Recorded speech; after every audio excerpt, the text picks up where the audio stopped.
É que tem que configurar, gente, só isso.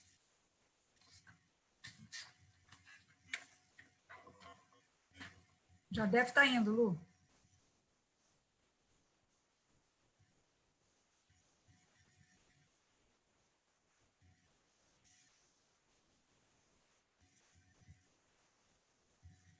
Foi, Lu?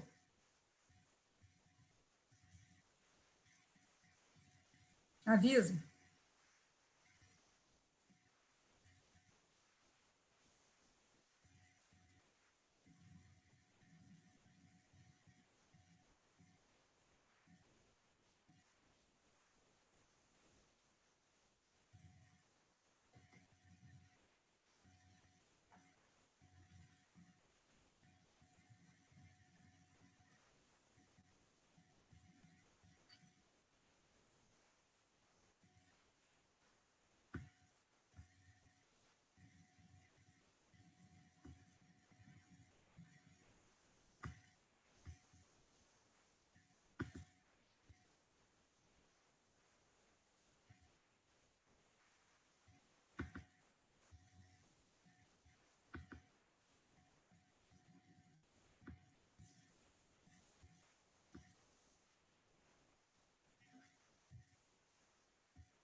Vamos lá? Começar? Bom, muito boa noite a todos. Eu sou Heloísa Oliveira, junto com Paulo Tavares, aqui presente, e a Luciana Antonioli, nós somos a diretoria executiva da BMA. E é um prazer para a gente trazer essa iniciativa, né, os Saberes Antroposóficos, que vai trazer temas básicos e temas da antroposofia para todo mundo conhecer um pouquinho mais sobre essa filosofia. E hoje nós temos o grande prazer de convidar e trazer aqui com a gente o Dr. Michael Iari, de Campinas, médico antroposófico, trazendo, então, o ser humano quadrimembrado, uma abordagem antroposófica. Com vocês, então, Michael Iari. Olá, muito boa tarde a todos. Todos sejam muito bem-vindos. É uma alegria estar aqui, é uma alegria poder falar com todo mundo. A gente está preparando com muito carinho toda essa nossa ação para deixar mais visível para quem quer conhecer um pouquinho o que é antroposofia, para quem quer conhecer um pouquinho o que é medicina antroposófica. E, de fato, é um prazer estar com vocês. A gente realmente espera que isso cause curiosidade, que isso possa, quem sabe, até ajudar algumas pessoas a deixar mais claro o conteúdo que a antroposofia traz e mais que tudo, que seja um convite para você conhecer um pouquinho mais o que é antroposofia, o que é medicina antroposófica e as suas terapias. E a gente considera isso muito importante, ainda mais nesses tempos em que vivemos, né? Tempos desafiadores, com gigantescas oportunidades para todos nós. Então, a primeira questão é essa, assim, seja bem-vindo mesmo, fique aqui à vontade, faça suas perguntas, a gente espera conseguir transmitir, comunicar o melhor que a gente consegue essas questões todas, tá? Meu nome é Michael, eu tenho 43 anos, eu sou médico antroposófico, eu fiz medicina de família e comunidade, que é uma especialidade médica muito maravilhosa, acabei depois fazendo geriatria e fiz cuidados paliativos também. Hoje eu trabalho aqui em Campinas, no consultório particular, e trabalho num centro de referência em geriatria também, e fico assim à disposição de vocês. O tema de hoje, gente, é um tema maravilhoso, porque é um tema fundamental da antroposofia. Como que a antroposofia pode conhecer os fenômenos do ser humano ou através do ser humano? Como que a antroposofia entende, como que a antroposofia vê o ser humano, né? Dr. Paulo Tavares falou com vocês de maneira brilhante, muito legal, assim, como que a antroposofia vê o mundo e o ser humano de forma trimembrada, né? E a gente vai trazer hoje um pouco como que o ser humano é visto, segundo a antroposofia, dessa maneira quadrimembrada, dessa maneira que são 4 corpos, né? 4 instâncias que se interpenetram e são absolutamente importantes, né? Mas, antes de tudo, vamos falar um pouquinho o que é antroposofia, né? Antroposofia nasceu no começo do século XX, na Alemanha, na Áustria, na Alemanha, por um homem extraordinário, que é o Dr. Rudolf Steiner. Rudolf Steiner cria a antroposofia com uma pergunta central, que era uma pergunta na época central, nas artes, na filosofia, na ciência, nas universidades, né? Quais são os desafios centrais da época? Como que a gente pode fazer o ser humano ser esse ser que pode fazer jus a essa criação tão maravilhosa do que é o planeta Terra, do que é a própria humanidade, né? Dr. Steiner se perguntava como que a gente pode criar um método de conhecimento que seja um método de conhecimento do homem central da época, que é esse homem científico, cognitivo, como que pelo pensamento, pela cognição, a gente pode entender, a gente pode pesquisar, a gente pode, enfim, conhecer o que é o próprio ser humano. Então, uma das maneiras centrais do que é antroposofia é um método cognitivo, um método de pensamento, um método científico de como faz para a gente se conhecer, né? Esse é um tema central do homem ocidental no século XX, e agora no século XXI é o tema central da humanidade, né? Quem somos nós, afinal de contas, né? O que somos nós, né? E uma maneira para conhecer isso muito profundamente e de maneira totalmente consciente e autoconsciente, uma dessas maneiras geniais é a antroposofia. Dr. Steiner trouxe um método para fazer isso, né? Esse método, ele é um método de autoconhecimento.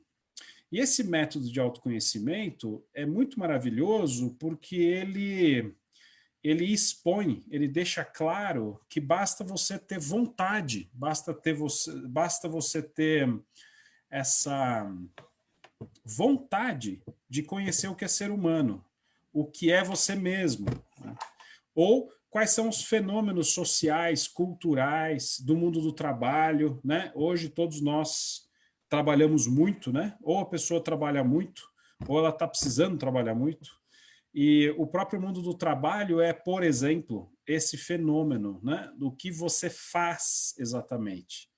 E a partir do que você faz na sua profissão, na sua vocação, a gente espera, o que a partir das suas ações se revela. E essa revelação ela vai criando esse próprio instrumento de quem é você, né? Então, o mundo do trabalho é um exemplo, mas pode ser qualquer coisa, na verdade.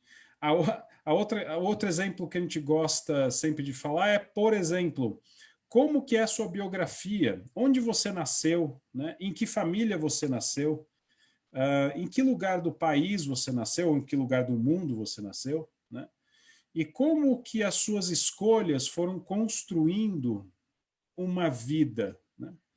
Então, a maneira como a gente vai olhando as decisões, as próprias decisões, o porquê e o para quê a gente foi tomando algumas decisões na vida, que foi construindo um caminho.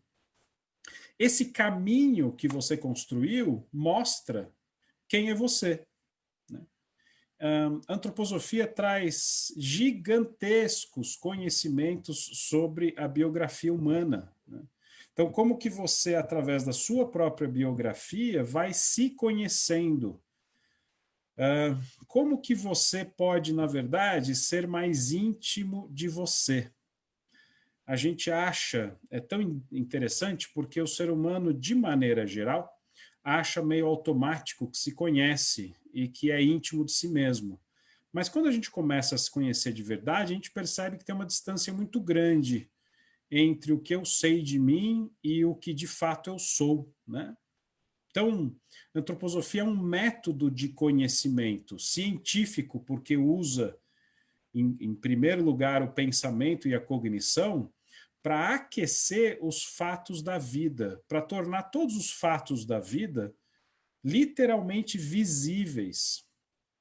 E visíveis desse ponto de vista bastante concreto, num primeiro momento, e a partir dessa concretude, quais são os motivos essenciais que moram atrás dessa concretude? O que está por trás disso? Que nada mais é do que você mesmo, né? Então, a antroposofia é um método de conhecimento. A antroposofia é muito vasta e muito profunda e muito maravilhosa. Então, tá aí o convite para você que queira conhecer um pouquinho mais. A gente vai falar durante aqui a nossa fala um pouquinho sobre livros também, que se você quiser, você pode ler. Muito bem, o ser humano, uma primeira fala importante é assim, o ser humano, para a antroposofia, é um microcosmo do macrocosmos. O ser humano não está isolado, não é um ente, não é um ser isolado de tudo que o cerca. Em primeiro lugar, esse ambiente mais próximo, né, do que é a sua família, a sua cidade, a geografia que você está inserido, mas muito mais que isso, como que é a nossa relação com o próprio planeta Terra, né? E como que o planeta Terra está inserido numa ordem cósmica gigantesca. Uma das áreas do conhecimento que mais se destaca nos últimos 100 anos é a própria astronomia, e a astronomia vai evidenciando para a gente que a gente tem uma ordem cósmica extraordinária e que toda a vida do planeta, tudo o que acontece no planeta Terra não acontece por acaso ou completamente desligado do próprio cosmos, né? Então, Carl Sagan e tantos outros foram mostrando para a gente que, na verdade, o que nós somos tem uma relação direta com o próprio cosmos. E a gente diz que nós somos uma síntese perfeita desse cosmos. Então, a gente pode dizer assim, o ser humano é um microcosmo do macrocosmo. E o que eu vou falar hoje desse aspecto quadrimembrado, desse aspecto de 4, vai mostrando isso, né? O que é o ser humano? O ser humano é uma síntese perfeita do que é o próprio planeta Terra. É como assim que o ser humano expressasse por ele mesmo, ele sendo ele fazendo as coisas que ele faz, o próprio planeta Terra, na sua geografia, na sua vida, né? Nessa teoria Gaia, que se tornou também tão famosa, mas como que esse planeta está ligado com toda a nossa galáxia, na verdade, todo o nosso sistema solar, né? Todas as estrelas fixas, né? Todo o zodíaco, né? Como que nós somos, de fato, uma expressão do zodíaco, das estrelas fixas e dos planetas todos, né? O ser humano é um ser que é um microcosmo do macrocosmo. Essa é um primeiro conceito muito importante. Por exemplo, toda a nossa fisiologia é uma expressão microcósmica, por exemplo, como que seu fígado funciona. Toda a fisiologia é uma expressão microcósmica de algo muito maior, né? Então, isso é uma primeira fala muito legal. Para que serve a antroposofia? Para conhecer a vida, para conhecer o planeta, para conhecer o mundo. Por isso que a antroposofia se autodenomina ciência, um método científico de conhecimento. E a antroposofia parte do pressuposto que nós somos seres espirituais. Então, o que é o ser humano? O ser humano é um microcosmo do macrocosmo. O ser humano é um ser espiritual que vive na Terra, vive na matéria, né? Então, nós somos de origem espiritual. E nós somos de origem espiritual vivendo dentro da matéria, não é assim? Essa matéria extraordinária, né? Essa matéria extraordinária, para a gente se expressar, a gente precisa do que a gente pode chamar, então, de envoltórios. A gente tem envoltórios. E esses envoltórios é o que a gente vai falar hoje. Se a gente quiser trocar o nome, a gente pode dizer assim, os envoltórios são corpos. E para a antroposofia, a gente pode dizer que existem, então, 4 principais corpos, 4 corpos essenciais, 4 envoltórios. Para eu ser eu preciso desses envoltórios para minha expressão. Para falar aqui hoje com vocês, eu preciso estar inserido nesses envoltórios. Eu funciono dentro desses envoltórios. Toda a minha fisiologia é uma expressão disso. Toda a minha fala é uma expressão disso. Todos os meus movimentos e todo o meu pensamento é uma expressão de como que esses envoltórios trabalham, como que esses envoltórios se interpenetram, como que os corpos funcionam, né? Nossa, tem muita literatura para isso, a gente pode passar depois para quem se interessar, tá bom? Nós somos, então, um ser espiritual encarnado na matéria. Nós temos uma quádrupla organização. Nós somos uma organização dividida didaticamente em 4. Esses 4 corpos, ou 4 envoltórios, eles não funcionam separados. Eles funcionam completamente interpenetrados, né? Eles funcionam imbricados um no outro. É como se a minha individualidade mais profunda, é como se a minha identidade espiritual precisasse desses envoltórios para fazer a sua expressão até ao mundo físico. É bem isso. Então, o ser humano é esse ser espiritual que precisa se expressar no mundo, precisa conhecer o próprio mundo, né? Para isso, a gente vai usar, então, essa imagem maravilhosa de conhecer, por exemplo, o que é o próprio planeta Terra, né? O que existe no planeta Terra. A gente pode dizer que esse grande planeta Gaia, né? A Terra é viva, e a Terra já se mostrou e evidenciou isso de diversas formas, né? A Terra é viva. A Terra é viva e ela contém principalmente 4 reinos. Um reino físico mineral, onde toda a realidade mais material se expressa, não é? Um reino vegetal, a infinidade de diversidade do reino vegetal, né? Um reino animal, o reino animal é gigantesco também, e o reino humano. Quando a gente pesquisa e olha para o mundo mineral, se eu fosse um geólogo e olhasse para um mundo bastante material do planeta Terra, eu veria algumas características centrais, né? Primeiro, essa questão da fisicalidade, de como que a matéria se apresenta de uma maneira absolutamente física, concreta, material, e algumas características que a matéria apresenta. Eu vou falar só de uma delas. É como que tudo que é mineral, tudo que é uma rocha, tudo que é uma pedra, tudo que é um cristal, tem uma característica de fragmentação, né? Se eu moer um cristal, as superfícies desse cristal cada vez mais terão faces, né? Cada vez mais vão se pulverizar. O mundo físico, o mundo mineral, é um mundo de fragmentação, né? Quando a gente olha, por exemplo, para um corpo sem vida, é de fato um corpo que vai se pulverizar e vai se fragmentar. A matéria tem essa tendência intrínseca a ela mesma, né? Ela vai se fragmentando e ela não se regenera, ela não se torna uma forma original novamente, né? Isso é um mundo físico. O mundo físico tem essa característica central. E é o mundo também das formas, né? O mundo da geometria.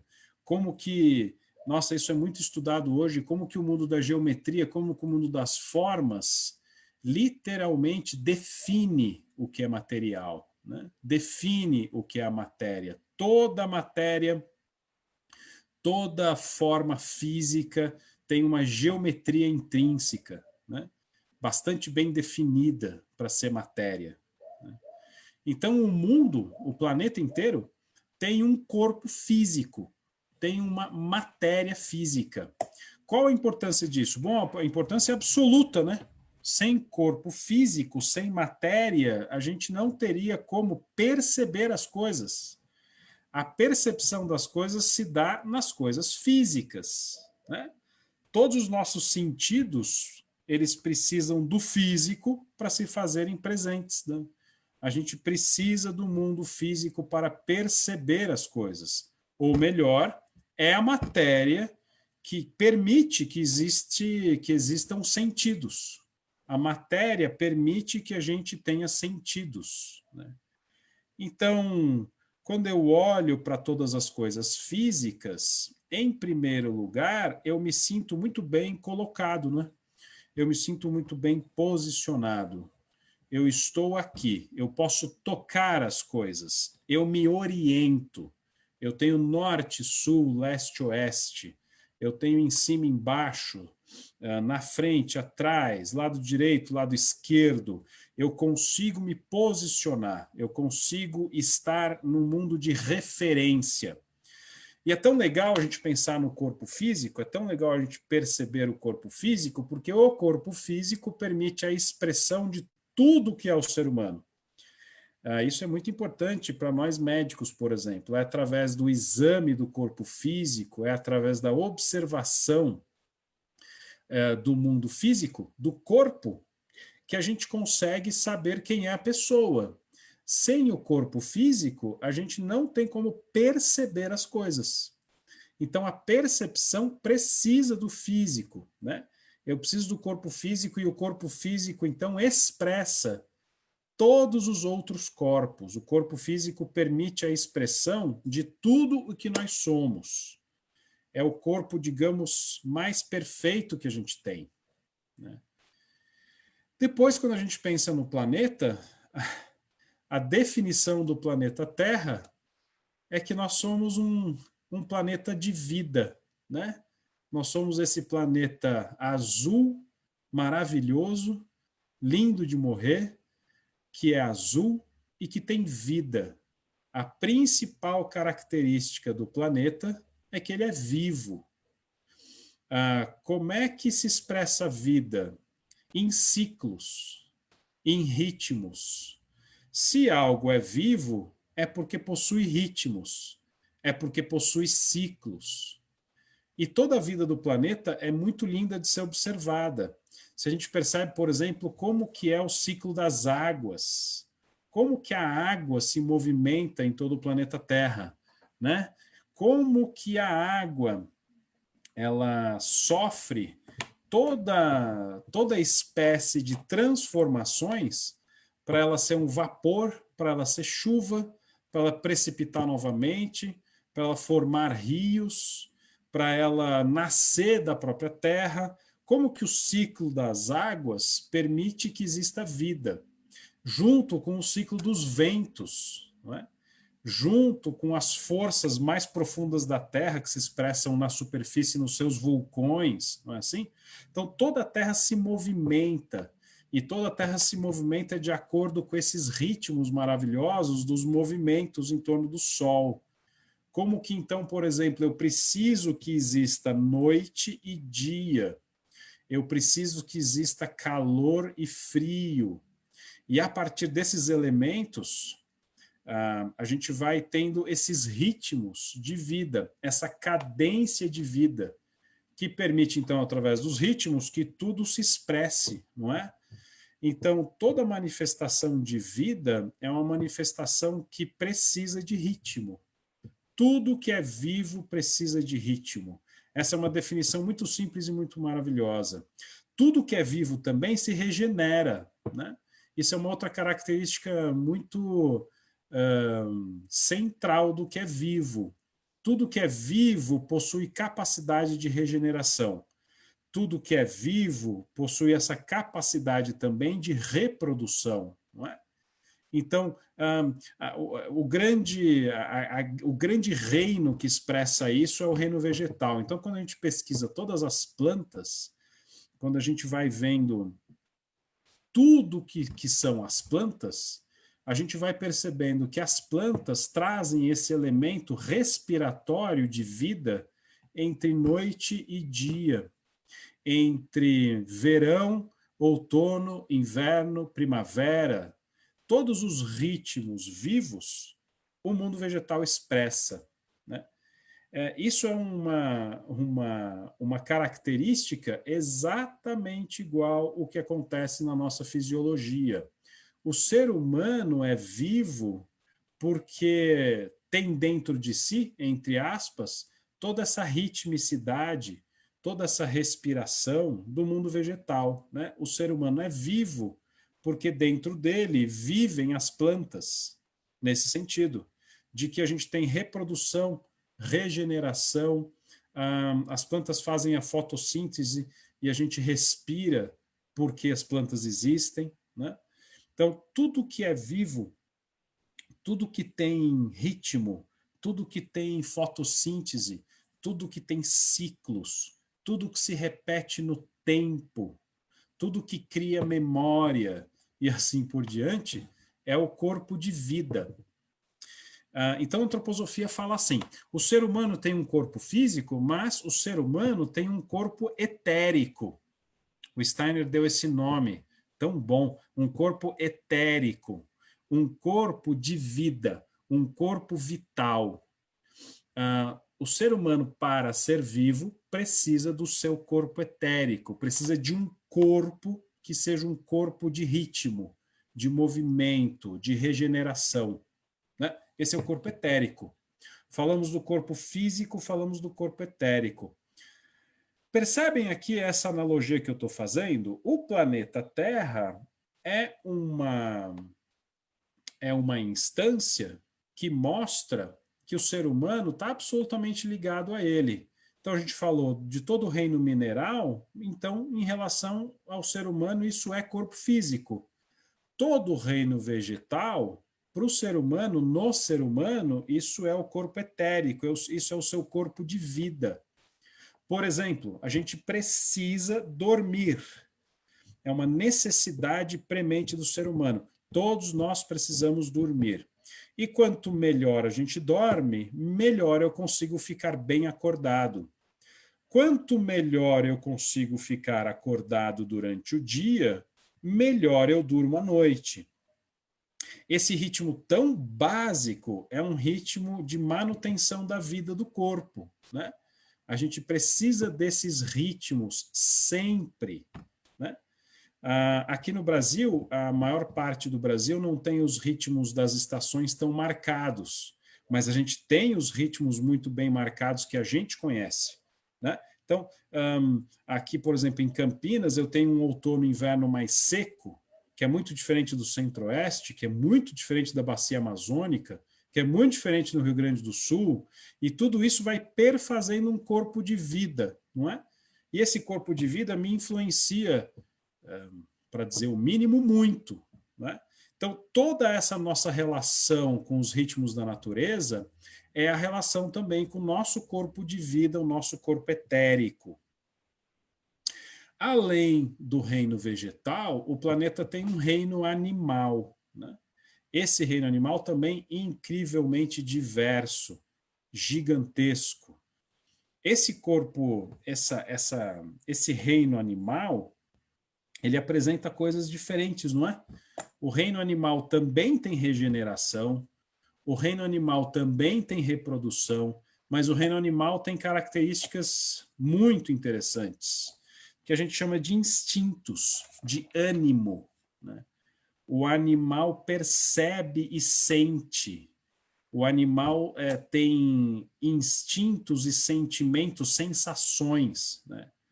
E essas sensações são muito poderosas.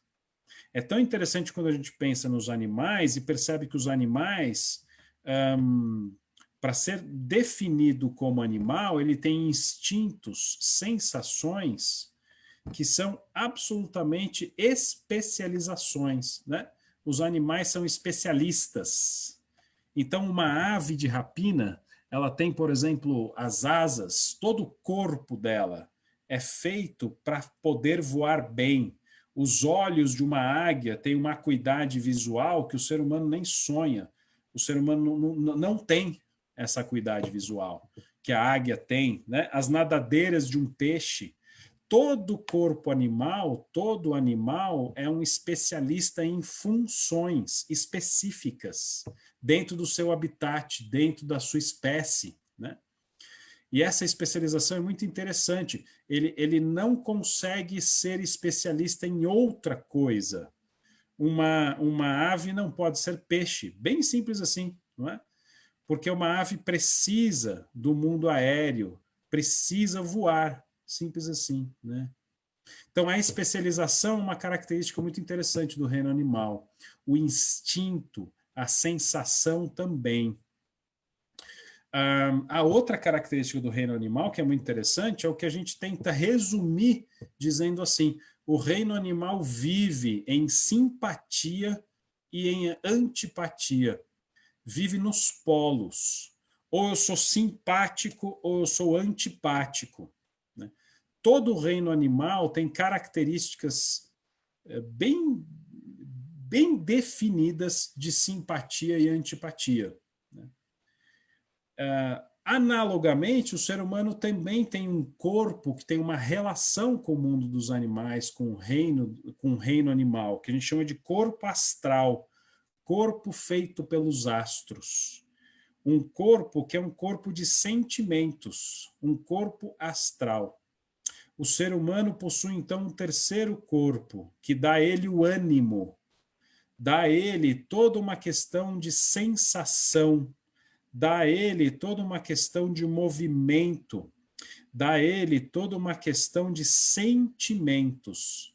A gente pode mesmo dizer que o ser humano tem um corpo de sentimentos, um corpo anímico, um corpo de sentimentos. E esse corpo de sentimentos a gente chama de corpo astral.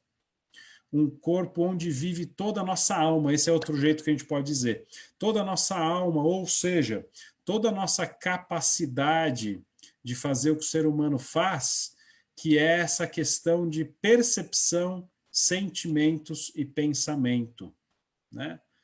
A gente na alma, pode reparar, a gente vive em simpatias e antipatias o tempo inteiro. Eu posso estar gostando, achando agradável essa nossa conversa.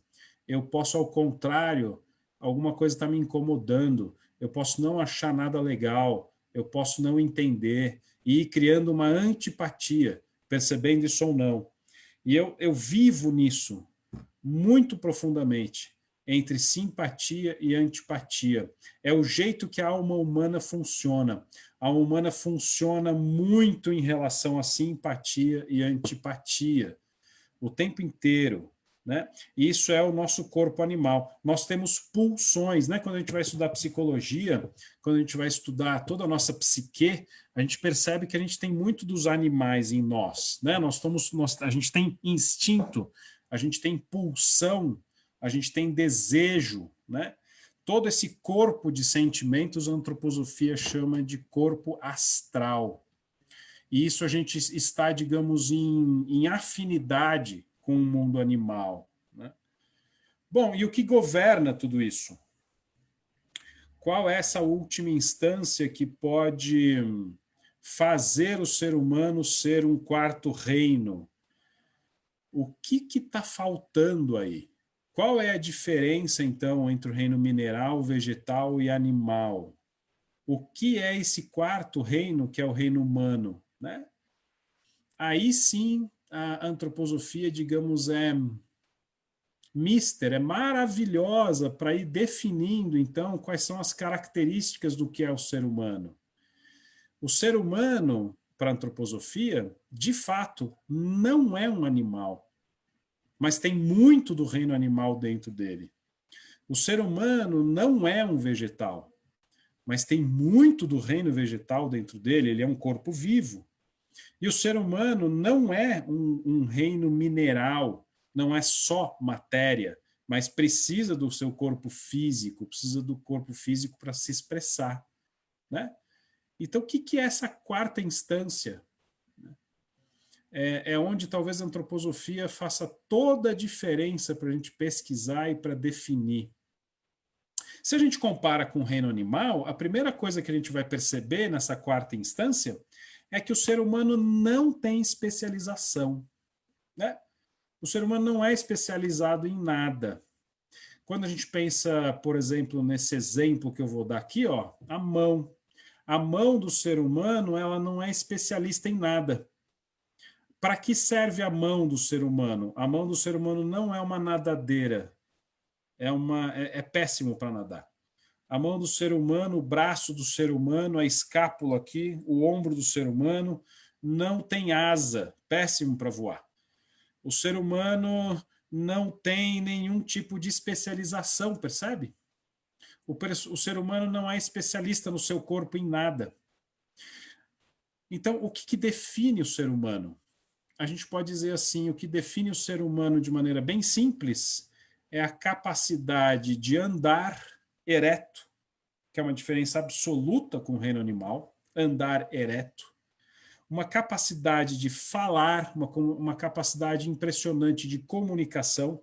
O reino animal tem uma capacidade de comunicação muito grande, muito bonita, muito sofisticada às vezes, mas a capacidade de linguagem do ser humano, a capacidade de linguística do ser humano, a capacidade de comunicação que o ser humano tem é infinitamente mais sofisticada e pode mudar e pode aprender outras tantas capacidades de comunicação.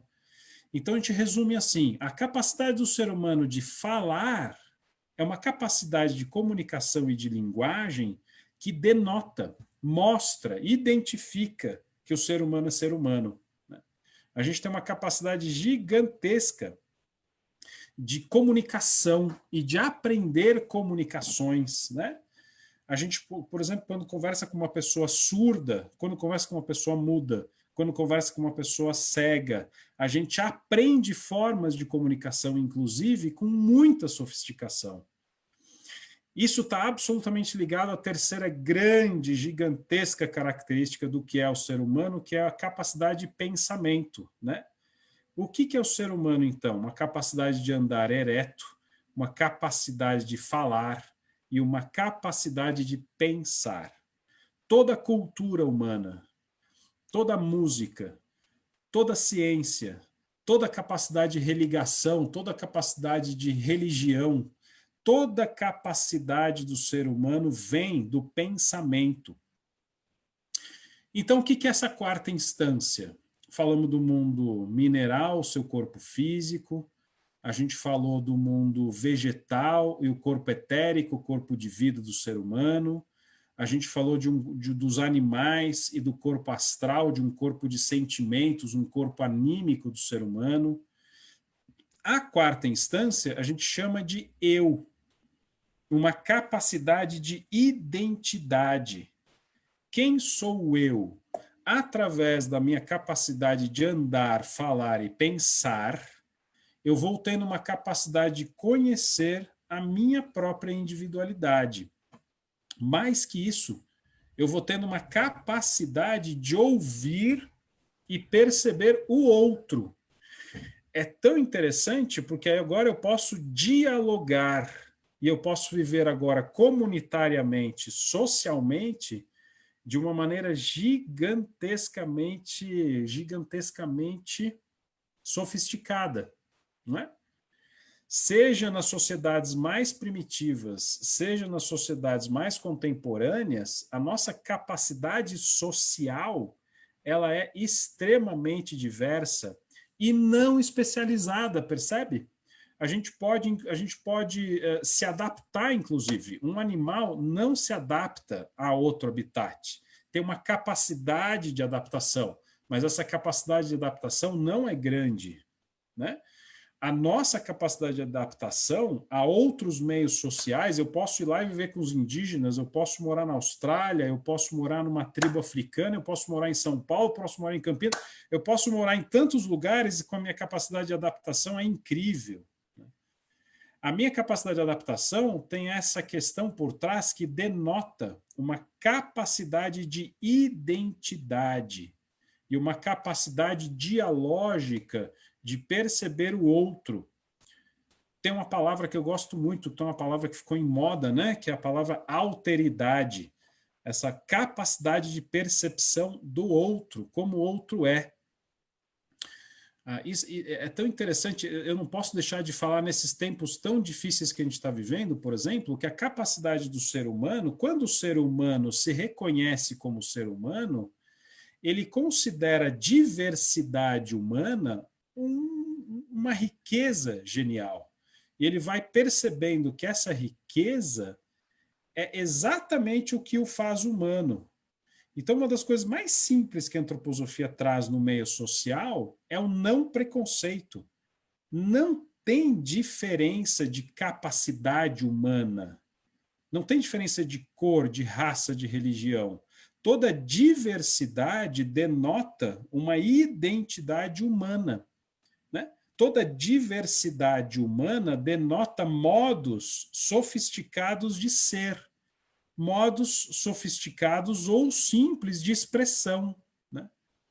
Por isso, na verdade, do ponto de vista antroposófico, é muito estranho o que é preconceito, diferença de raça, status social. Isso são formas ainda, que a gente poderia dizer, não evoluídas, formas ainda que a gente ainda não aprendeu a se reconhecer como ser humano. O ser humano é absolutamente livre. A outra capacidade do ser humano, o que determina que o ser humano é ser humano, através da grande capacidade de pensamento, comunicação linguística, é essa capacidade de liberdade. O ser humano, para ser humano, ele é livre. Livre. Essa capacidade de ser livre é muito complicada. Todos os nossos erros, todas as nossas dificuldades na vida, toda a nossa capacidade de conflito, de dúvida, vem dessa capacidade intrínseca que o ser humano tem de ser livre. A capacidade do ser humano de ser livre complica muito a vida, mas é a maior riqueza que existe na vida. Essa nossa capacidade de pensar por si, essa capacidade de ter um espírito crítico, essa capacidade de reconhecer o outro como ele é. Então, a grande qualidade do ser humano é a questão da liberdade.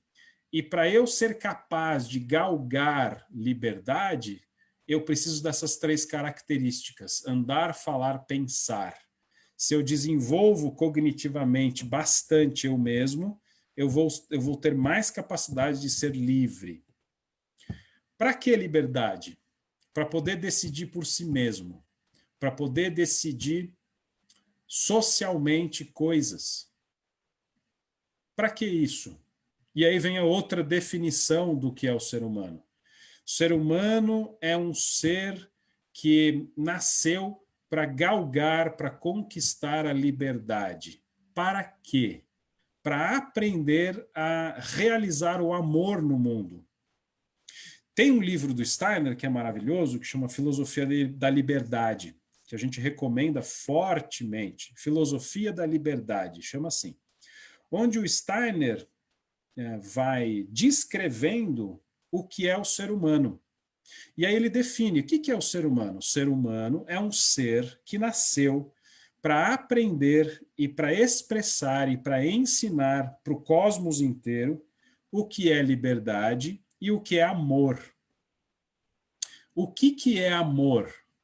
Amor não é apenas uma capacidade de ser gregário, não é apenas uma capacidade de gostar do outro. Isso também pode ser amor. Amor é uma capacidade de fazer um reconhecimento mais profundo que o outro ser humano faz parte de mim, eu faço parte do outro ser humano, nós não vivemos apenas isolados, e quanto mais eu me conheço, mais capacidade de conhecer o outro eu tenho. Quanto mais capacidade de conhecer o outro, mais, na verdade, eu estou me conhecendo.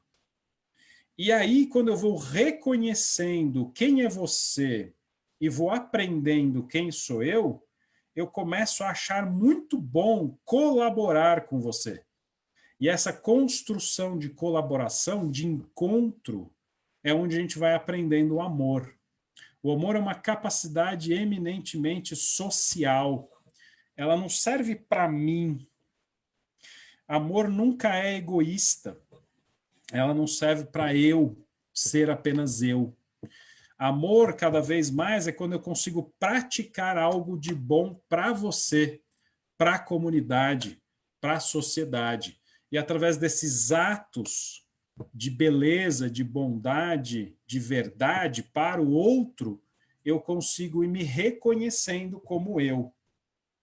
Então, é tão bonito porque a antroposofia vai dando instrumento, vai dando conhecimento para a gente perceber que o ser humano é um eu, é um ser espiritual, que tem esses envoltórios e que tem essa capacidade, então, de galgar, de conquistar pelos conflitos, pelos problemas, por tudo que é difícil e por toda a beleza, por toda a alegria também, a gente vai galgando e aprendendo a chegar a ser livre.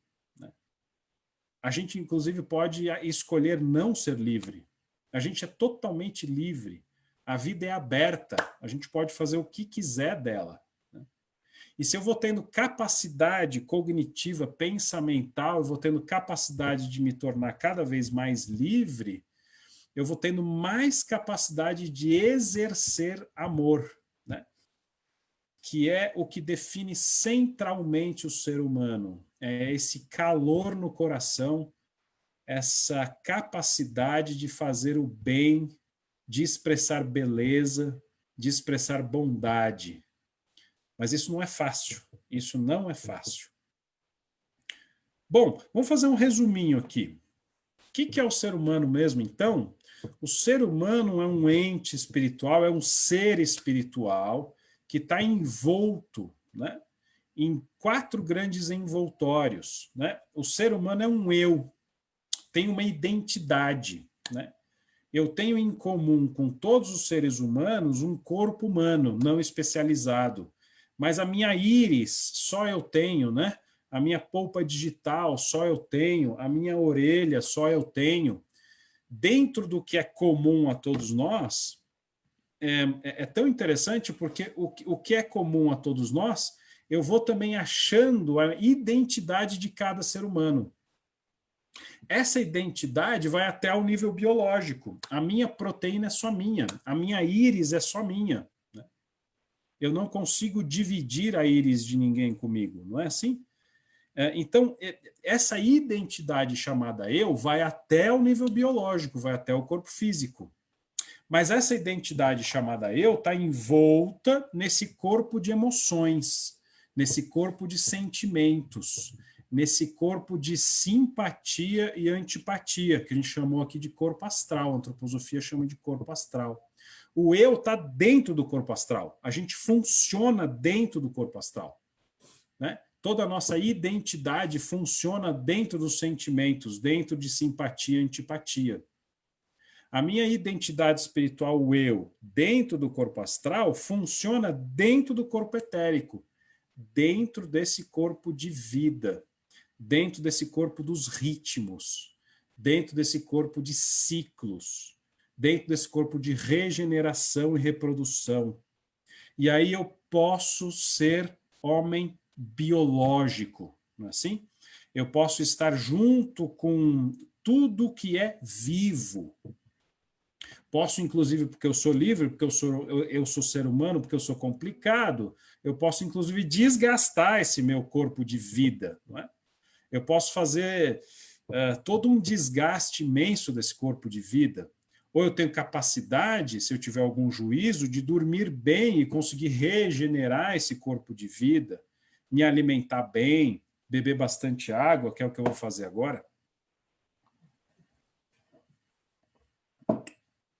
Água, vida. Então, quando eu tenho a minha identidade espiritual, entrei nesse meu corpo de sentimentos polar, difícil, né? Esse corpo de antipatia e simpatia e antipatia.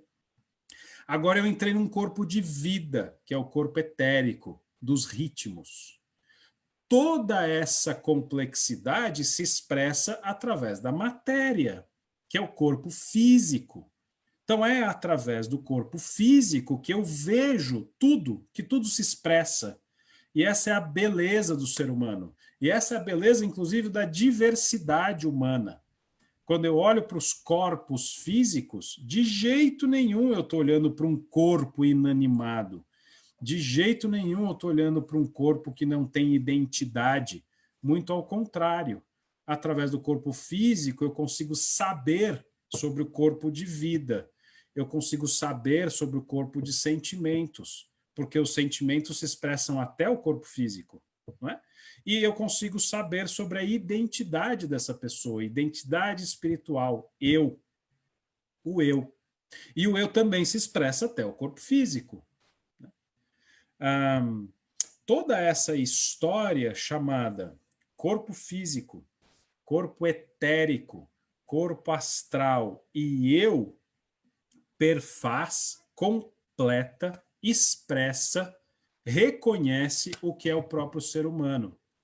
O ser humano é constituído de 4 corpos: corpo físico, corpo etérico, corpo astral e eu. E a gente funciona de maneira a esses corpos estarem o tempo todo respirando um dentro do outro. É tão bonito isso. Os corpos respiram um dentro do outro. Eles são corpos que têm uma identidade, cada um deles. Tem características muito próprias. O eu, de fato, não é diferente do corpo astral. O corpo astral desculpa, não é igual. O corpo astral é muito diferente do corpo etérico. O corpo etérico é muito diferente do corpo físico. O eu é completamente diferente do corpo astral, mas eles estão interpenetrados, eles estão imbricados o tempo todo respirando. A cada respiração minha, a minha identidade espiritual pode entrar em contato com esse meu corpo de sentimentos, esse meu corpo polar, e a cada momento esse corpo polar está, inclusive, dentro desse corpo de vida, e tudo isso está sendo expressado, está sendo expresso pelo corpo físico. Né? E o legal é perceber que tudo isso tem uma relação absoluta, uma relação mesmo absoluta com o planeta Terra. Porque o que é minério, o que é mineral, todo o mundo mineral é o que é meu corpo físico. Eu sou feito da terra. Tudo que tem em mim veio da terra, que veio do cosmos, desde o Big Bang, se a teoria do Big Bang estiver certa. Desde o Big Bang, tudo que existe de matéria é o que me faz. Toda a tabela periódica sou eu, não é? Então eu estou em contato com o mundo físico, o meu corpo físico é o corpo físico da Terra. Tudo que é mundo vivo, tudo que é cíclico, tudo que tem ritmo, tudo que gera memória, a gente vai falar, tudo que tem ritmo, tudo que se regenera, tudo que tem noite e dia, tudo que tem morte e vida, é o meu corpo etérico. Então, tudo o que é vivo, eu expresso no meu corpo. Toda a minha fisiologia tem relação com a água, tem relação com o mundo vegetal, né?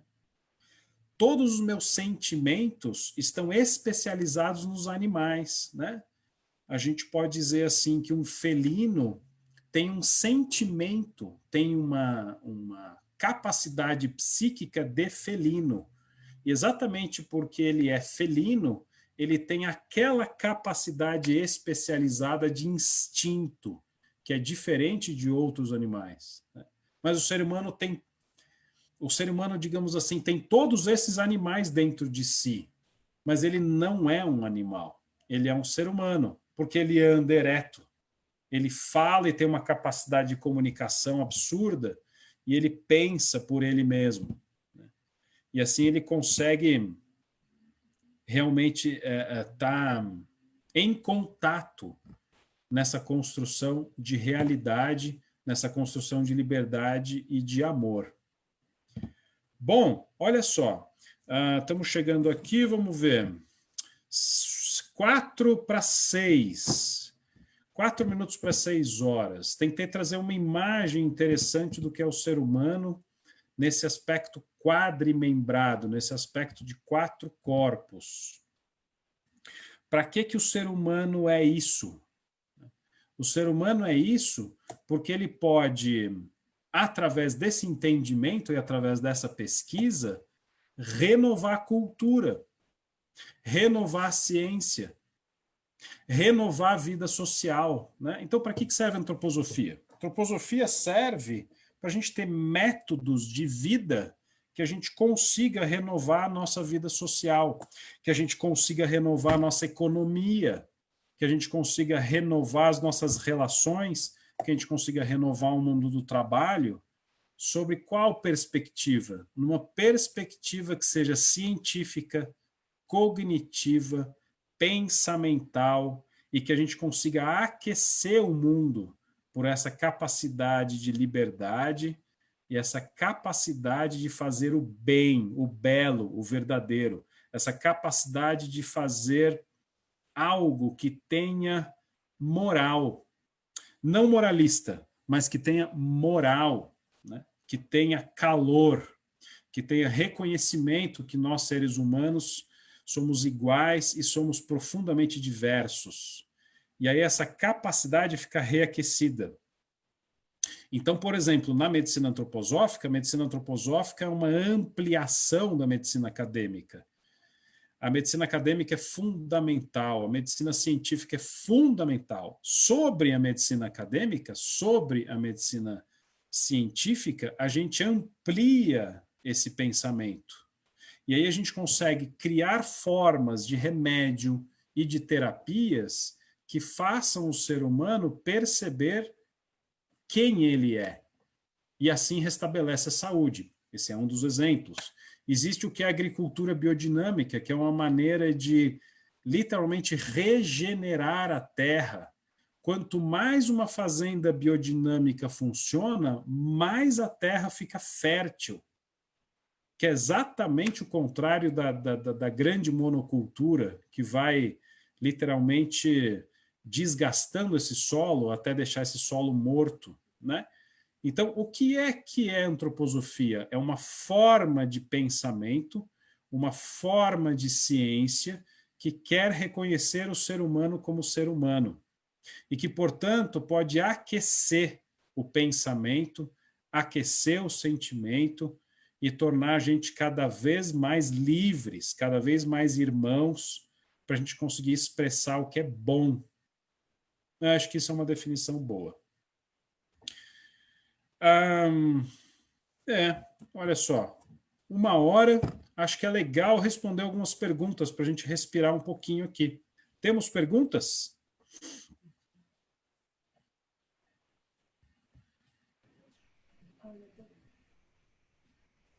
Michael? Eu? Oi. Só para avisar a todos que estão acompanhando, esta live, essa palestra, ela está gravada e vai ser apresentada no Face da Nacional, da ABMA Nacional, vai ficar gravada no Face da ABMA Rio de Janeiro e também no Facebook da ABMA São Paulo. Então, quem não pôde assistir inteira vai poder acompanhar mais tarde. Eu tenho aqui uma primeira pergunta, Michael, do início da palestra, da Carla Matos, de Portugal. Ela pergunta qual é a relação da fala, da expressão com os corpos. Nossa, que pergunta legal. Então, olha só, a relação da fala com os corpos, né?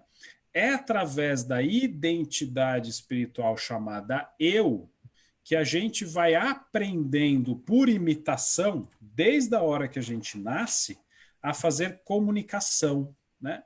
Então, no meu primeiro ano de vida, através do desenvolvimento do meu corpinho, eu vou conseguindo até o final do primeiro ano, se tudo dá certo, eu consigo caminhar, eu consigo estar em pé, eu consigo estar vertical. Essa capacidade vertical, ela me dá, no segundo ano de vida, um desenvolvimento maravilhoso. Olha que interessante, através da motricidade humana e através da imitação humana, no final do segundo ano, eu me comunico. Né? Eu começo a aprender a falar. Para aprender a falar, eu preciso do exemplo do eu de quem está à minha volta. Olha só que legal. Quanto mais eus estão à minha volta, eu, criança de 1 ano e meio, 1 ano até 2 anos, e quanto melhor esses eus à minha volta se comunicam, melhor é estruturado esse aparato da minha linguagem. Quanto melhor as pessoas se comunicam à minha volta, quanto mais eu imito essa comunicação à minha volta, quando eu sou lá criança pequena, maior a minha capacidade de linguagem, maior a minha capacidade de expressão. Para isso, eu preciso de eus presentes, que pensem por si próprios, expressem o próprio sentimento, o pensamento. Aqueles eus que têm grande capacidade de expressão de pensamento, sentimento e vontade, forma crianças muito bem,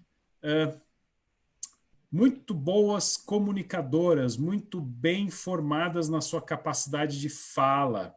E isso vai fazer uma base para até o final do terceiro ano, essa capacidade da criança de pensar por si. Mais ou menos com 3 anos de idade, a criança vai ter uma capacidade maior de pensar por si. Qual a relação da fala com os corpos?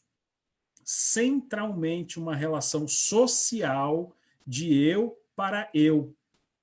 Quanto mais eus à minha volta e quanto mais desenvolvidos são esses eus à minha volta, mais a capacidade da criança de comunicação é desenvolvida, mais a capacidade de fala da criança é desenvolvida.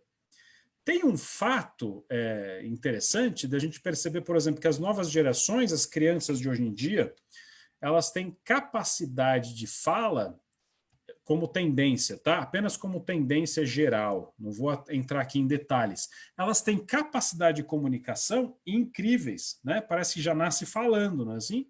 essa capacidade incrível de comunicação tem a ver com esse desenvolvimento nos últimos, 200 anos, 100 anos, dessa nossa capacidade de pensamento.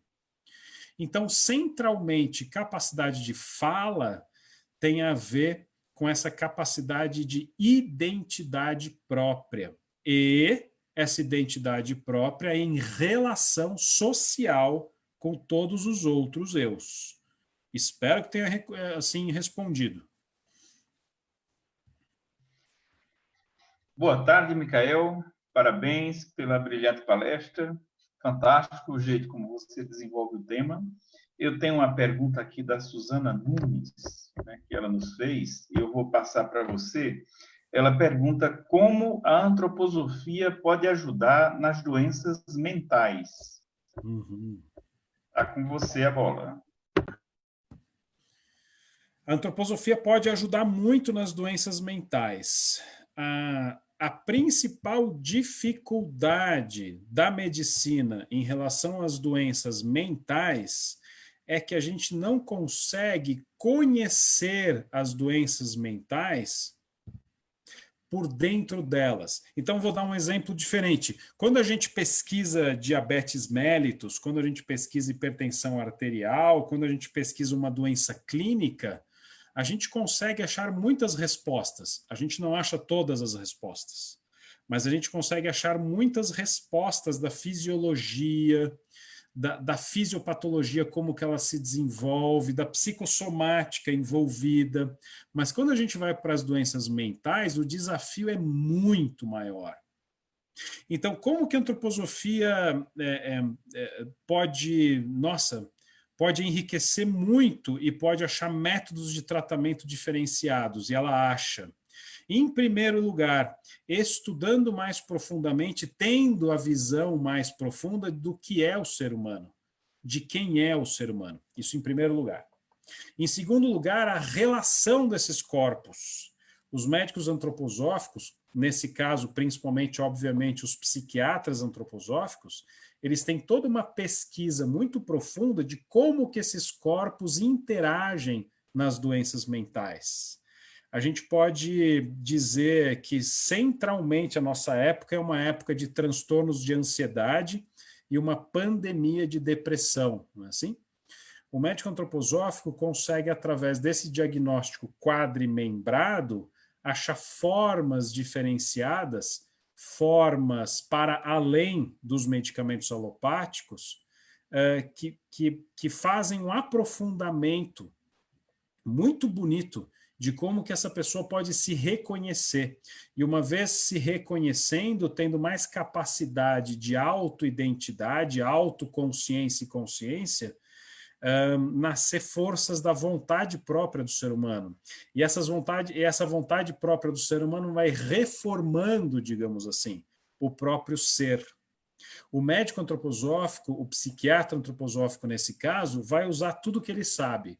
Vai usar todos os medicamentos alopáticos, todos os medicamentos que são necessários, mas além dos medicamentos, além de psicoterapia, terapias artísticas, terapias do movimento, ele vai usar também medicamentos antroposóficos e toda essa macrovisão, a gente fala, toda essa macrovisão do que é o ser humano. Então, ajuda muito. Michael, tenho mais uma pergunta. Da Alessandra Souza Martins. Em que momento o bebê que está por vir se conecta aos corpos e ou à mãe? É uma individualidade que está aguardando vir à Terra. E aí? Nossa, que linda pergunta. Dá vontade de falar 3 horas disso. Vou tentar resumir em 3 minutos ou 1 minuto. A antroposofia estuda isso muito profundamente. Existe embriologistas e obstetras no mundo inteiro que estudam isso do ponto de vista antroposófico, e é muito bonito, porque a gente vai percebendo que a própria embriologia, ou seja, o próprio fenômeno de desenvolvimento do bebê intraútero, é uma expressão muito fidedigna de como que os 4 corpos vão se desenvolvendo. Cada passo da embriologia, a gente vai percebendo os 4 corpos se formando. É muito interessante isso. Então, os estudos de embriologia e de obstetrícia antroposóficos vão relacionando os 4 corpos, ipsis literis, com todas as estruturas biológicas desse bebê. E essa identidade espiritual, ela já está ali presente. Ela está formando esses 4 corpos, que é o próprio corpo do bebê, é a própria fisiologia dessa criança intraútero. A identidade espiritual, ela está lá, na verdade. A gente sabe que essa identidade espiritual já está antes da concepção. E ela prepara, em boa medida, esse encontro dos pais. E o encontro dos pais é que permite a expressão de como que ela vai chegando. E a gente, repito, a gente consegue hoje, com bastante ciência, com bastante conhecimento, relacionar os 4 corpos com toda a embriologia e todo o desenvolvimento desse bebê. E ele já tem consciência e autoconsciência. Isso vai sendo gradativo ao longo da gravidez. Doutor Michael Iari, mais uma pergunta aqui, vem da parte do Giuseppe Madalena Stefano. Ele nos pergunta, de onde vêm as calorias que movimentam os músculos cardíacos e de onde vem o ritmo cardíaco? Um assunto que o senhor adora, o coração. Eu adoro mesmo. De novo, o desafio de fazer uma resposta bem curta, porque isso é uma questão para a antroposofia muito grande e para variar, muito linda. Para começar, assim, vamos dar um exemplo prático, então, já que a gente estava falando da embriologia. Os embriologistas do mundo inteiro se perguntam sobre um fenômeno embriológico muito interessante, que é o seguinte: existe pulso antes da formação do próprio coração. Como é que é mesmo? Existe pulso sem existir ainda coração. E a gente vai percebendo nos estudos de embriologia que é esse pulso que vai formando o próprio coração. Então, o coração, digamos assim, o coração físico, é o resultado de um pulso, desde a embriologia.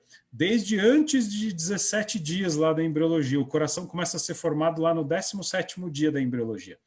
E é tão interessante perceber que o coração é uma expressão desse pulso. O coração físico apenas expressa o que é um pulso que já vem do mundo espiritual para a antroposofia. E as calorias é exatamente esse consumo de calor que vem da própria identidade, vem do próprio eu dessa pessoa. O eu dessa pessoa, o calor dessa pessoa é exatamente essa força, essa energia, esse açúcar, essa caloria que a gente usa, desgasta durante o dia. Por isso que a gente precisa dormir. Então, quanto mais a gente está ativo espiritualmente falando, ou seja, quanto mais a gente pensa bem e pensa bastante, quanto mais a gente está em contato verdadeiro com os nossos sentimentos, e quanto mais a gente está fazendo o que a gente acha que tem que fazer, quanto mais a gente consegue fazer a nossa força de vontade funcionar, mais a gente fica cansado. E isso é ótimo, porque isso vai garantir uma boa noite de sono. Então, quanto mais eu desgasto esse corpo com essas nossas calorias, nesse caso da pergunta, com essa nossa força, com esse nosso calor, mais eu consigo dormir bem e regenerar.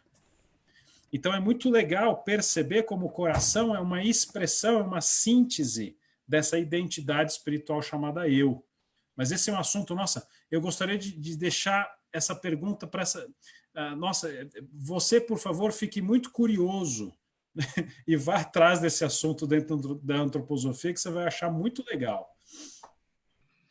Michael, a última pergunta, para a gente não demorar muito por aqui. Vamos lá. Que eu acho que você vai gostar também. O Rafael Gomes pede para você falar um pouco sobre os 4 corpos no processo da morte. Uau! Como é que eu resumo isso? Vamos lá. Os 4 corpos no processo da morte é um outro assunto também muito pesquisado para a antroposofia. Como é que eu faço para envelhecer bem? O jeito que eu tenho de envelhecer bem é fazer a minha identidade espiritual, o meu eu, estar cada vez mais dentro do corpo astral, dominando essas polaridades de simpatia e antipatia. Como que o eu e o corpo astral conseguem estar dentro da vida, desgastando a vida e regenerando a vida no corpo etérico, e como que isso tudo consegue estar muito bem encaixado no corpo físico, né? Então, uma imagem bonita da morte é quando eu consegui envelhecer bem e conseguir literalmente chegar até o último suspiro, a última instância, que é quando eu consegui chegar, o meu eu conseguiu chegar até o corpo físico. Isso é tão, digamos, grande, isso é tão grandioso, que chegou a minha hora de morrer. Chegou a minha hora de morrer porque eu consegui desgastar esse corpo, desgastar tudo que é pensamento, sentimento e vontade, a tal ponto que eu me encontro na morte. Eu sou mais eu, se tudo relativamente andou bem, na hora da morte. Isso, na verdade, também é um objetivo da antroposofia. Como que eu vou chegar no meu momento de morte sendo mais eu, mais ainda eu mesmo. Na hora da morte, esses corpos se separam. Então, digamos, a primeira coisa que acontece é o eu se solta, depois esse corpo astral se dilui, fica absolutamente dissolvido até as estrelas fixas, até o zodíaco, e esse corpo etérico se junta ao corpo etérico da Terra, a vida da Terra. Esse corpo etérico demora mais ou menos 3 dias e vai se expandindo até o corpo etérico da Terra. E depois de 3 dias, o que eu tenho ali é tão somente o corpo físico, que vai ter essa característica de central de ser apenas um corpo físico, ou seja, ele vai fragmentar, ele vai virar pó, não é assim? Ele é apenas agora um corpo físico mesmo. Então sai o eu, corpo astral se dissolve de maneira muito linda, corpo etérico literalmente dissolve e se junta ao corpo etérico da Terra, e aí o corpo físico é apenas, de novo, apenas mineral. E esse processo é muito bonito. Eu sugiro que vocês leiam os livros da antroposofia. Isso é muito lindamente escrito em vários livros da antroposofia. Sugiro mesmo.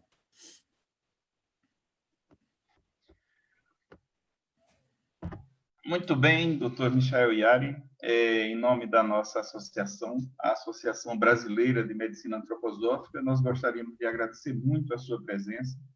Foi muito elucidativa a sua palestra. Queríamos deixar um convite para as pessoas que gostaram, para que elas assistam nosso próximo evento, que será no dia 1º de julho, né, com a doutora Jaqueline Folkman, que vai falar sobre os 4 temperamentos, né? Como já foi dito, essa palestra vai ficar gravada em algumas páginas das ABMAs regionais e na ABMA nacional. Eu acho que foi uma abordagem brilhante que você deu, ficamos muito satisfeitos com a sua presença e esperamos contar consigo na próxima vez para a gente brindar toda essa sabedoria em nome da antroposofia que tanto nos congrega. Gostaríamos de agradecer as pessoas que nos ajudaram a organizar esse evento e convidá-los para nosso próximo evento, dia 1º de julho, às 17 horas, os saberes antroposóficos, com a doutora Jaqueline Folkman, falando acerca dos 4 temperamentos humanos. Muito obrigado, boa tarde a todos.